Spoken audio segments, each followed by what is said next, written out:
Welcome to a new video in the series Love Surfing, the series that document my journey to find love and my life partner through dating websites between Egypt and Europe, or between the East and the West. So in this video I'm going to share 3 stories from the period where it was before I start thinking about finding my life partner on dating website and at the beginning of that journey. So I have 3 stories with 3 guys just to give you an idea of what kind of men I had in my surroundings in Egypt. And at the end, there is an astonishing discovery that will put all this together.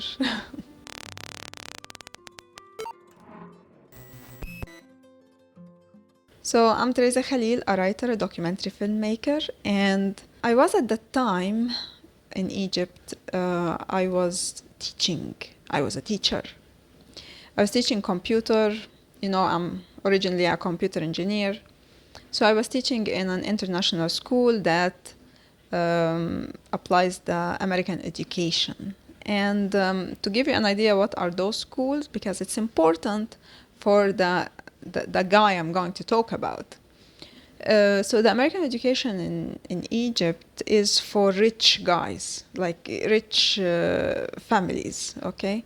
So they put their children in such schools because they want them to do the least effort and get the marks, right?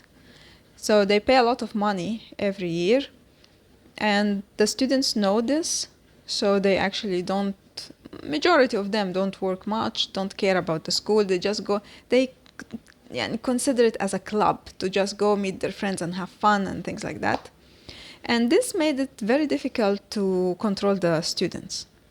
So the students could beat each other. There was a lot of violence. There could be fights between even teachers and students. There was no respect for the teacher whatsoever.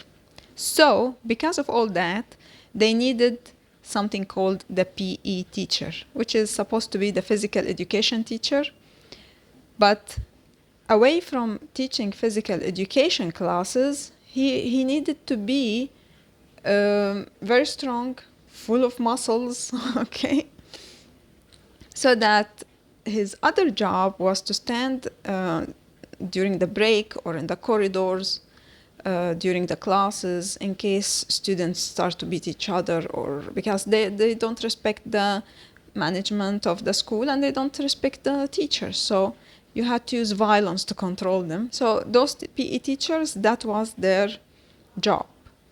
Beside the PE teaching, they stand in the corridors because in case something happened, they can interfere with their big muscles, So what happened is that I was teaching computer, I was sitting in the computer lab, and then when I don't have classes, I come out, I go to the library, I chit-chat with the teacher in the library, then I go to the teacher's room, chit-chat with them a bit, and then I go to the corridor, chit-chat with this PE teacher, and then go back to my lab, and that was my daily routine, let's say. And then I noticed that when I stand with that PE teacher, who I actually had no interest in whatsoever, I never thought of him as someone like a potential relation or anything, because I'm not into muscles. It's a big turn off for me. So I was just chit-chatting with him like a human being, what's up with you, how is life, that's it, like I do with all the other teachers. But I noticed that when I'm standing with him chit-chatting, if another teacher passed by and he was like, "Assalamu alaikum," I find this PE teacher getting so shaky. He starts looking left and right as if we are doing something wrong. And at the beginning I thought, okay, maybe he's stressed, maybe something maybe is wrong with him. I don't know what is it.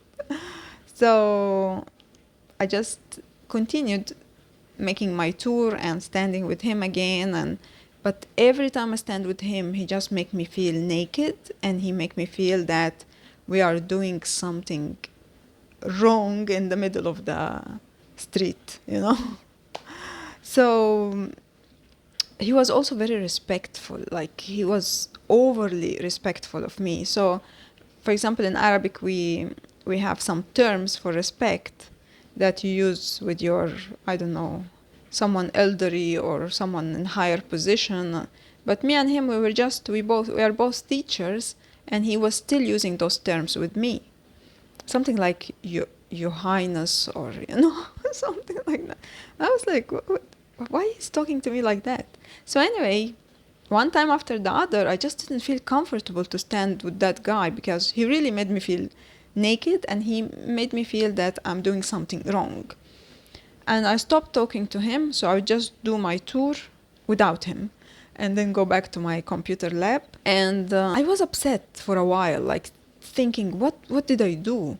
Why? Like, I thought, or I felt that I did something wrong. Anyway, time goes by, and after maybe 1 year and a half, I was in Sharm el-Sheikh. I was working as a graphic designer, and I find this guy, this PE teacher, sending me a message on Facebook. So he started by saying, "Hello, Tuti." Tuti. So I was like, who's that? It's not possible that is that teacher, because he was so respectful, and he would never use such terms. But then he was like, "Hey, you don't remember me? I miss you. I don't know what. You beauty, you pretty." So I was like, oh my God. So it turned out that this guy had, like, the reason why he was, whenever I'm standing with him, he was like very troubled, is because of his dirty mind. Like, I don't know what he was thinking of me in his head. So that's why I think that he was like that. And that was for me the closure, Like, I always, every time I remembered that guy, I felt bad about myself, and I was questioning what did I do wrong.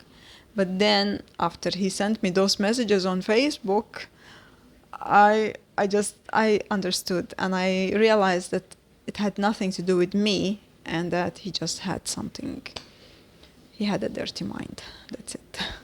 The second story is from later on, when I was in Sharm. I was a partner with someone who had a company, and he had one guy working for him in this company. And that guy was, let's say, in his early 20s, Egyptian as well, and the owner of the company, we were, let's say, in our mid-30s, okay? So I would never think of any relation with this guy. He's like younger by maybe 15 years, He's like, he could be my son. So I was chit-chatting with him during work, and he was funny, he was nice, and I thought that things are like friendly. And then one time we were talking about the best ice cream in Egypt, and then I told him that for me the best ice cream is in the city center, and I said the name of the place. He was like, that's near my house. So I said, okay, if we go to Cairo for our holiday, because usually in Sharm we work for 3 weeks continuously, and then we have 1 week off to go to where we are originally from. So we were both from Cairo, so we were going to Cairo. I said, okay, if we go to Cairo, then we can meet and eat this ice cream. So I said, yeah, definitely. Okay, we go to Cairo. I call him. He doesn't answer. So I don't know what could have happened. Why he's not answering? Because, as I said, I am almost the owner of the company that he works for. Okay, so I was partner of that guy who owned the company, and he didn't reply. And then I thought, okay, so we went back to work, and I was like, hey, I called you. Then he looked at me in a very like daring, insulting way, and he said, like, of course it wouldn't have worked out. Like, what? So it turned out that he thought like something like I wanted to take him on a date or something. and, and he was like, you know that it wouldn't work out. Oh my God. So of course I was so offended. I was so insulted. When you don't have any kind of such intentions, you are treating someone as a human being. You're just dealing with someone as a human being, and this someone is just thinking of you as a female, you know. So I stopped like being nice, like not nice, but I stopped interacting with him as much. And after that, we finished the partnership and I started my own business. And that takes me to the third story, where I already had my advertising office in Sharm. And someone contacted me on also through Facebook, and he said, hey, you have advertising office. I have also one in Cairo. Why don't we make a real estate exhibition? I said, oh, that's a good idea, but I have no experience in exhibitions. And he said, yeah, I have the experience in exhibitions. You are in Sharm. You have experience in the city.